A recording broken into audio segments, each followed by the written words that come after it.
Greetings, Tecmo Super Bowl fans. This is Trojan 1979.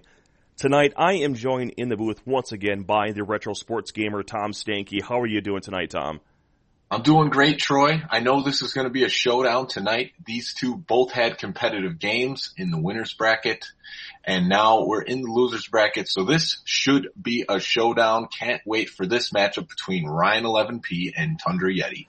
Ryan11P, of course, the higher seed and is standard GBLAN online tournament Tecmo Super Bowl rules. Once you get to bracket play, the higher seed is the host, is player one, and calls the matchup. And matchup choices reset in bracket play. And we have a fairly balanced matchup here between the Phoenix Cardinals and New York Jets. Let's get her going. All right, I'm expecting from the games that I've watched, we have Ryan11P, who went to the final 32 at Tecmo Madison 13, and Tundrayeti. I'm not that familiar with Tundrayeti, but I've seen him play his last game, and he definitely can play. But I think Ryan has a slight advantage, and he has the better team, in my opinion, the Phoenix Cardinals. If I stick a hem out to the 20 here, first down in 10 for Ryan11P. He'll have first crack to do some damage with Johnny Johnson and his hidden stats. All right, so we see Tundrayeti using Bird. So he's utilizing the linebacker, and then, of course, Tim Rosenbach has that 19 max speed, so he gets a little scramble. Ryan11P, nice 5-yard gain. Running to the top this time, one-on-one opportunity here. Nice use of the blocker. And out to the 35-yard line of Phoenix. Nice run there on second down. We should see a lot of Johnny Johnson. He's the main source of offense with the Phoenix Cardinals. He's got that 50 max speed. I've heard Troy talk about his hidden ratings. Not sure what that's about. Maybe you could explain that a little bit. So a couple of different things. Hidden stats can sometimes be translated into quote-unquote white privilege. And the funny thing is Johnny Johnson isn't actually white, but his profile picture is. So anytime you see a white running back seem to do very well, we call that hidden stats, also known as white privilege. Jim Kick would be a good example of a hidden stats running back if you were to go back in time to the 72 and 73 Dolphins. Got it. Didn't know about that at all. But here we got Tundrayeti using Kyle Clifton. In case you're wondering, Kyle Clifton has that 50 max speed, 50 INT. So that's why you would utilize him. He's got a high INT rating for a linebacker, so he can definitely help the DBs out in coverage. You have a pass two here underneath. Oh, and the pass control plus reception rating really hurt right there. Wide open receiver. And that's a drop by Wolfley. It looks like Ryan P's got the guts to go for it. Pass three incoming here. This time he goes to the Clifton, has a little better interception stats. Wisely comes underneath, gives Wolfley another shot. Comes through in the clutch. First down, Ryan11P. And in case you're wondering, Ryan was not in field goal range there. The Cardinals have one of the worst kickers. He only has a 63-yard range. And Ryan was only at the 50-yard line, so he made the right call there. Is it Del Greco, if I remember correctly? Oh, yeah. Del Greco is a hot pile of garbage. He is. First down here. First down, I missed that. Johnny Johnson, run one, has been pretty effective here. Definitely have a first down now. Interested to see. Haven't seen much of that pro set play. See if that comes into effect here. And run three this time. Good blocking. And Wisely gets out of bounds near the marker. Just enough for a first down. So Johnny Johnson and Wolfley getting it done here through the air and on the ground here for first possession. And we're down to a minute 50 here in the first, so a lot of time being milked off the clock already. Yeah, it's been a lot of Johnny Johnson, couple passes here and there, but looks like Rosenbach's going to get into the end zone there. Touchdown, Cardinals, Tim Rosenbach. Yeah, it looks like Tundrayeti was caught in a run there, was unable to force that throw across his body, and McMillan looked like he got stuck in the mud. So Tundrayeti might want to check his dead zone setting on his controller in the emulator. For those of you that don't know what that is, it's an adjustment that makes the controller feel just a little bit more like a true NES pad as far as when movement stops. And of course, when movement stops, that's when your you lose your speed on defense and offense. So we have now offset I formation for Tundrayeti on his own 10-yard line dive play. Blair Thomas up the middle for 3 yards. Not much doing there. The safety is getting in position early for the Cardinals. Yeah, and with those 44 max speed running backs of the Jets, you know, he's not going to be able to do too much on the two safeties of the Cardinals, Lonnie Young, Tim McDonald. So I don't expect too much out of the running game for the Jets. It's going to rely heavily upon Ken O'Brien in the passing game. And the problem with this run play up the top to Thomas is that there's no passing play to mask it, and as a result, it was telegraphed. McDonald, the perfect defender in that position. But nice run here on third down to pick up the first down. Tundrayeti getting it done here. And here it's a dead giveaway, just like Troy said. Ryan knows it's coming every time because it's the only play that has that formation. So he's going to be able to stop that one pretty consistently. Only a 4-yard gain, not bad, but not going to be enough in the long run. And another giveaway here with the pro set. Hector gets out of bounds prematurely. You have the pass 3, but if he keys on that, he knows he can expect that. So we'll be interested to see what Ryan keys on here. And now we have the dive play and meets Thomas in the hole. Does get the blocking help there, but now we have 1 yard behind the 50 here. I don't think Pat Lee can make that field goal. And there's Lonnie Young coming up big again, that 69 run speed. He's off quick, and he gets a big stuff in the hole, forcing a 4th down and 1. Here we go. Toss up top. And, you know, he's been able to get some yardage consistently on that play. That's why it's in the playbook. Not for much, but in a 4th and 1 situation, it comes through big for him. And I think that time he probably called run 1 because they collapsed on that hole in a hurry. And fumble in the hole, and this time the Cardinals snatch it up, first down Ryan. So unfortunate series of events, you know, is a slow, methodical move, but now Ryan has 3.5 minutes plus to move the ball 50 yards. And that's the problem with gradually going up the field. The more times you get tackled in the field of play, the more opportunity there is for you to fumble and turn over the ball, even though you didn't make a mistake. And there you go. We got a fumble. Ryan P's in the driver's seat right now in the second quarter. Ryan P getting 5 yards on first down with Rosenbach. Nothing doing there. Bottled up pretty well, and Bird had good pursuit to the outside, containing Johnson. And now we see pass 4 coming here. Dead giveaway, like you say. Looks like he caught him in a run again. And that max speed is really coming into be effective there. He didn't have to get rid of that ball, force the issue, and now he has a first down right near the 35-yard line. Looks like pass was called. No one's really open here, and I would expect him to keep it on the ground, and it looks like he does.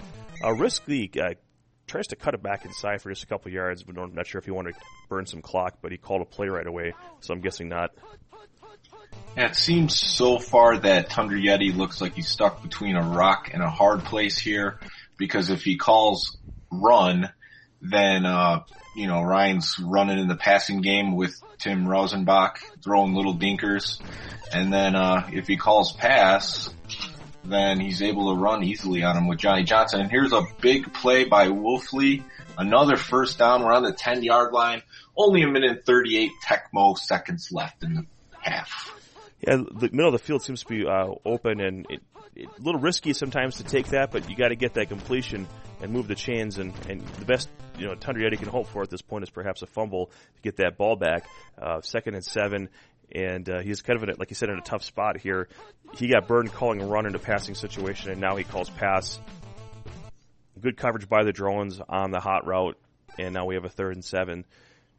The field gets tight here for the Cardinals. It's going to be tough for Rosenbach to throw it in. Your best bet is running with Johnny Johnson or Rosenbach like you did on the last drive. And Tundrayeti puts himself out of position there. Now the throw to Roy Green is open. Still had a ways to go there. He could have been a little more patient. I know that Rosenbach ran it in that first time. But he was a lot further back this time from scoring and would have had to force a 4th down. Anything could have happened. Instead, he opens that lane, and the touchdown happens to Roy Green there. So now we're looking at a 2-score deficit. going to be about 25 seconds left here in the quarter when he gets the ball back. 27 seconds. Maybe one chance for a quick run and then a heave down the field. Yeah, and there's no question that Ryan has Tundrayeti on defense quite off balance so far in this first half. And that play wasn't going to do anything for him anyways. A miss in the middle. He might as well just throw up a bomb. He could punt and hope for a fumble. I've seen that strategy employed before. But Ryan will be smart enough to get out of bounds if he does that. So he is going for the deep bomb. And Ken O'Brien's dropping back. He's got that fast pass speed. It's going to be tough for a Jets receiver to get down there. And it's overthrown. Nothing doing there. 14-0 at the half. Yeah, Rob Moore just doesn't have that speed. I think, what is he, a 25 guy? Could be wrong, could be 31, but he's just not fast enough to get down the field to get that pass out tune. I'm surprised we didn't see like a personnel swapperoo there at the half just to get someone down the field, but that'll be something that Tundrayeti will probably assimilate as he watches his commentary. So he gets the ball back, so if he gets a touch on this possession, he's certainly still in the game, but he needs to move the ball effectively. And some good news, Johnny Hector is now in good condition, which gives him a bit of a bump up. And Freeman McNeil also. So he's got two good running backs that should give him a little boost in the running game and give him some flexibility as far as play call is concerned. L2 and bad. Rob Moore and good. Looks like he's up to 38, so it was 31-31. Now he's up to 38-38 rushing and maximum speed. And Boyer is probably going to just stay put there in the tight end position. Yeah, and this is a huge drive for Tundrayeti. He's in a position now where he's down 14-0. A field goal is not going to be good enough, so he's going to have to get into the end zone here. And let's see what he can do with the offense he's got going. Offset I formation for Tundrayeti. Lonnie Young, the defender. Run one is called. And now we have a tapping situation. Looks like he actually did have the advantage, Tundrayeti, but the drone was there to clean it up. 2nd down and 9 incoming. And looks like Tundrayeti's dropping back to pass from the 20-yard line. Ken O'Brien scrambling, finds McNeil in the middle. Nice 14-yard pickup there to get the drive going in the first half. Kind of borrowing a little bit of style from Ryan11P there, getting that underneath back involved. And this time we see Ryan have the tap advantage 12-11. So interesting seeing these guys go back and forth. I wonder if we'll see a tap advantage come into play when it matters here. McNeil bounces it outside, nothing doing there. Loses a yard, 3rd down and 11. Big down coming up here, but I think he's in 4th down territory either way, so he's going to have 2 downs to try to get a first here. And now he's scrambling with O'Brien. Can't get away from Freddie Joe Nunn. Freddie Joe Nunn is the bane of Packer fans everywhere, tearing the rotator cuff of one Don Mikowski in a game in 1990. And Troy hitting it with that historical knowledge right there. And Tundrayeti's forced to punt. And it's going to be rough from here. Ryan just really has to maintain a steady drive. He might not even have to score points, but a field goal would put it away for sure. And he's just draining some clock there. Good play by Ryan. A little risky staying in bounds, but it works out well for him. Pass 4 incoming here for Ryan11P. Called play and decides to eat this one wisely here. Ron Stallworth getting the sack and 2nd and 19. And with the way things have been going here for Ryan, really hasn't been much of a concern.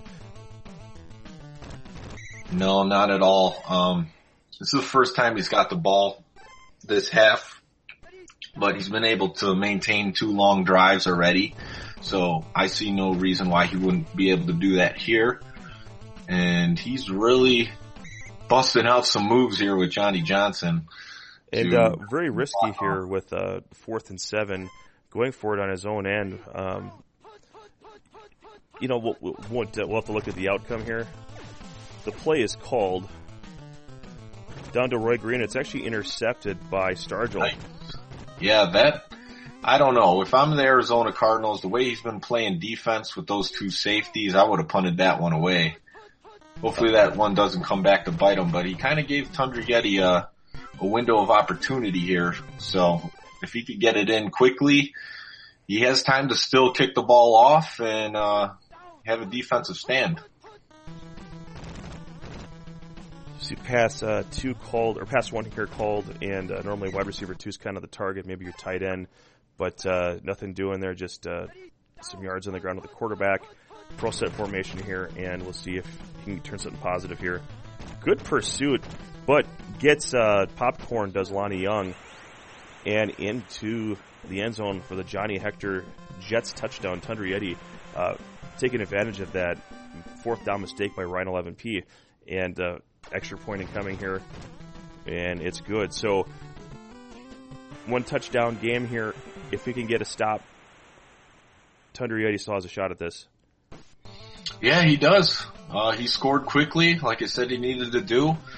He was being pretty conservative, but he found a running lane after the popcorn of Lonnie Young, and he was scampered in for an easy touchdown. And almost a Tecmo God intervention there, ball on the ground, and luckily for Ryan11P, it goes out of bounds, and to Tundrayeti's dismay, we just see the conditions here of Rosenbach and Johnson both in good, so that's going to make them that much more effective here on offense. Yeah, and the nice thing about the Jets is he's continuing to mix up his defenders. That helped him on the last defensive stand, but right now he throws to Ricky Prohl. Ricky Prohl's the sure-handed guy on the Cardinals offense with that 69 receptions, so good throw right there by Ryan P. And pretty close in the taps right there, 11-10, just getting out tapped. But they're neck and neck, so we could see the tap make a play in this one coming down to the end. Yeah, if Ryan could get an isolation tap, maybe into JJ down the field where the drone doesn't have a chance to clean it up, it could be ball game here. But 3rd and 3, critical down here for Tundrayeti. We're getting near the 2.5 minute mark. And again, Ryan's not really in field goal range, but it looks like he has the room to scramble first down. Rosenbach, he's been doing that to him all evening long, and another first down for the Cardinals. The key to this game, when you're playing with poor quarterbacks, and I would consider Rosenbach to be a poor quarterback, and I wouldn't say Ken O'Brien is much better. He is better, but not like miles better, is being able to use the passing game to run with the quarterback and open things up. And if you can't do that, you end up having to go back and be, and that just greatly reduces your chances of victory. So he's being very, very effective on the ground with Rosenbach, and now we have a pass 3 formation. Looks like pass is called, and wisely just taking what the defense gives him, continually letting the wide receiver stretch the field, runs underneath, takes his 5 yards. Yeah, this is what I was expecting out of Ryan in the last drive, and it looks like he's milking the game, milking the clock, and if he keeps this up, Tundrayeti's not even going to get an opportunity to score another touchdown. Minute 44 left, 2nd and 9, already in field goal range, albeit sketchy with Del Greco with his fast arrow. And Johnny Johnson run up top. He's got Bird knocking him back. Dennis Bird, big tackle right there. Another 3rd down here, but time is of the minimum right here. And this might be it here. Have to get a stop and hope for a poor field goal here. And elected to not go up 2 scores with that field goal is Ryan11P, and all is going to try to go for it here on 4th down. This is some... I don't even know have the right word to describe it. I don't know if it's confidence, if it's arrogance, if it's... I just think I can do this, but you know what? He just converted there. So just converted, and it was a risky play. I thought Tundrayeti played that well. He was stuck right in between Rosenbach and the receiver. He could have had a jump block or interception, but Rosenbach gets it in there, and it's 1st down, and it looks like Ryan P is going to walk away with this one after that play. Only 32 seconds left, but yeah, a couple plays here that Ryan went for it on 4th down that he left the window of opportunity open for Tundrayeti. And we see up top to wide receiver 1 on pass 2 is open. Squeezes into Ernie Jones, and this is just a formality. It's the stamp on the soon-to-be victory for Ryan11P. Yeah, touchdown right there. He just squeezed it in. Ryan methodically marching down the field again, using 4 downs to get the first couple times, but he gets the job done. 21-7 is going to be our final here. Ryan11P and the Phoenix Cardinals, 21 over Tundrayeti and the Jets, 7. And Ryan11P is moving on in the tournament, and Tundrayeti, he did a great job getting here, but this is going to be his going away party. And if you want to see how both Ryan and Tundrayeti got here, we'll have a link to the tournament bracket in the description so you can follow along what's been going on. I think the tail of the tape here, you look at first downs 11-3. That's telling that's essentially time of possession. That's another way of looking at it in this game. Ryan just milking things, controlling things, and Tundra's opportunities have been limited in this game as a result. And just, frankly, just played a better game, did Ryan. But Tundrayeti showing that he belonged in this tournament, and we're happy to have him in the community, and we'll see him in future videos. I am sure of it. So, I'd like to thank you for joining me tonight, Tom. I hope you had a good time. Oh yeah, it was a great time. You know, two good players played pretty conservatively. Didn't see too many deep balls thrown in this game, but it was well played, and you know, I enjoyed commentating with you. Hey, it's always good to have you. Hey guys, we'll also have a link to Tom's YouTube channel and Twitter handle. He's got a lot of great retro content, not only Tecmo Super Bowl breakdowns with the infamous Mort, but also other great retro sports titles. NBA Jam comes to mind, but there are other games that he does good breakdowns. So if you like retro sports, his is a channel you definitely want to check out and subscribe to. Speaking of subscribing, if you want to see more of our tournament and the development of that and the videos associated with it, hit that subscribe button and you'll get more info on the games that we upload here.